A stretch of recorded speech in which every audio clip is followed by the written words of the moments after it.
أعوذ بالله من الشيطان الرجيم وما منع الناس أن يؤمنوا إذ جاءهم الهدى إلا أن قالوا أبعث الله بشرا رسولا. And nothing prevents people from believing when the guidance comes to them, save that they say, has Allah sent a man like us as a messenger? So can you kind of explain to us the significance of أبعث الله بشرا رسولا? That's right. This is a universal truth which has been mentioned in this verse, which applies to all religions. And strangely, those who do this, they are not aware of what they are doing.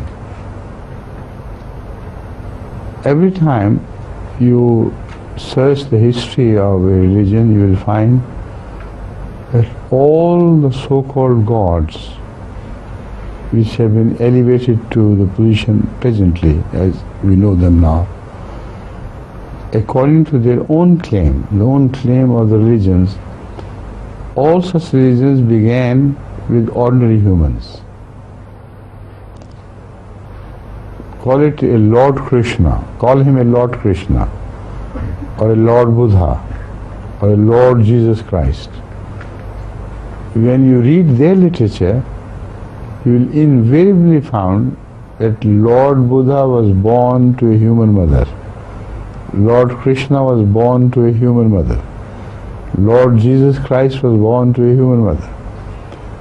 There is no exception to this rule as far as the beginning of a religion is concerned and the founder of a religion is concerned.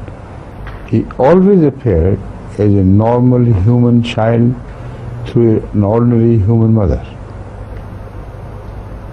There is no exception to this universal law, not one.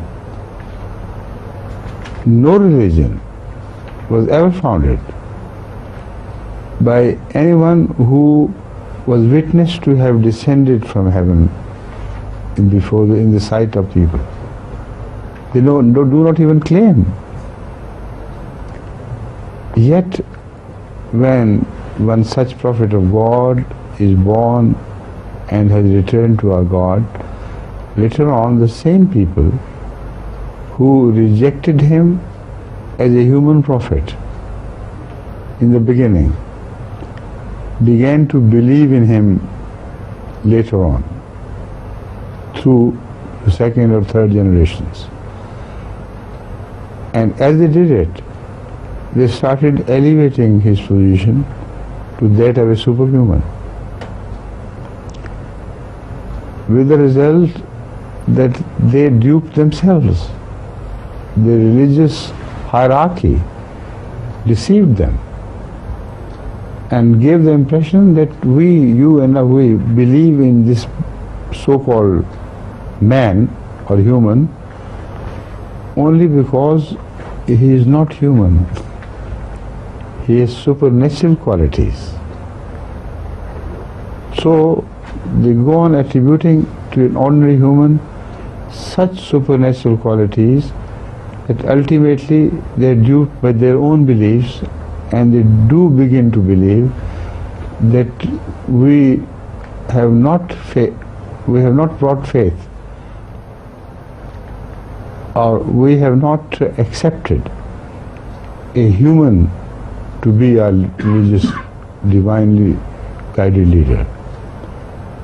We have accepted a person who is not human, a person who is supernatural, who lives in the area of gods, which area they imagine themselves, like the area of gods to which they attribute Lord Krishna to have belonged forever. Similar tales are born out of realities, but their connection with the reality is completely severed.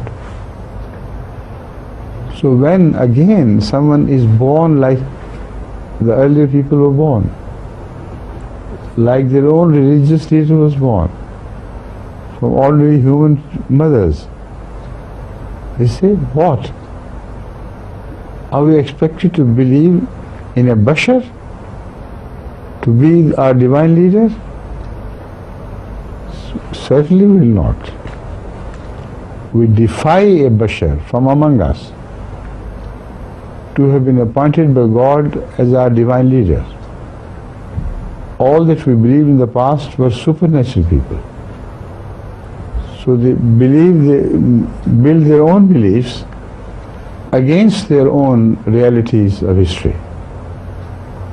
The realities of their history would tell them that the so-called lords were all, without exception, born out of the loins of a human mother.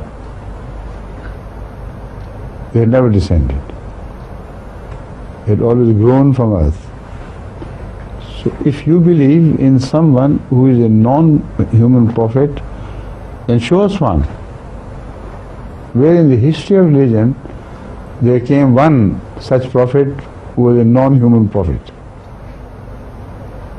So about the future, they live in tales. About the past, they begin to live in realities and then move away from those realities into a realm of myths and ideologies which do not exist.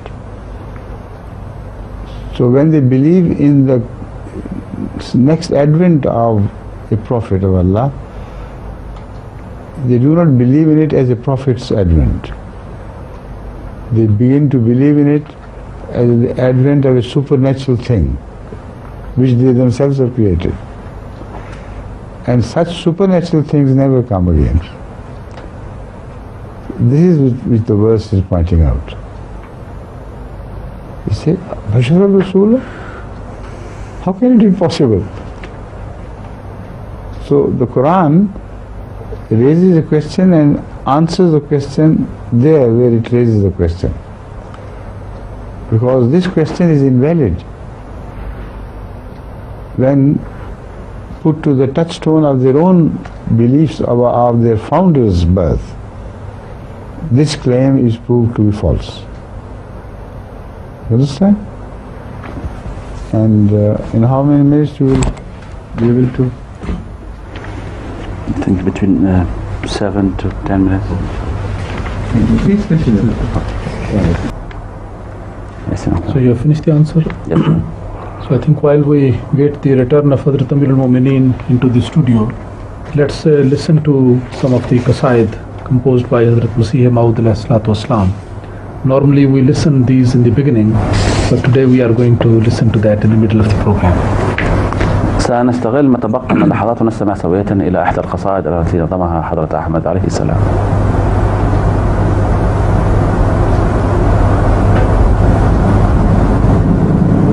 يا من أحاط الخلق بالآلاء دثني عليك وليس حولك نائي انظر إلي برحمة وعطوفة يا ملجئي يا كاشف الغماء أنت الملاذ وأنت كهف نفوسنا في هذه الدنيا وبعد فنائي إنا رأينا في الظلام مصيبة فارحم وأنزلنا بدار ضياء تعفو عن الذنب العظيم بتوبة تنجي رقاب الناس من أعدائي أنت المراد وأنت مطلب مهجتي وعليك كل توكلي ورجائي أعطيتني كأس المحبة ريقها فشربت روحاء على روحاء إني أموت ولا تموت محبتي يدرى بذكرك في التراب ندائي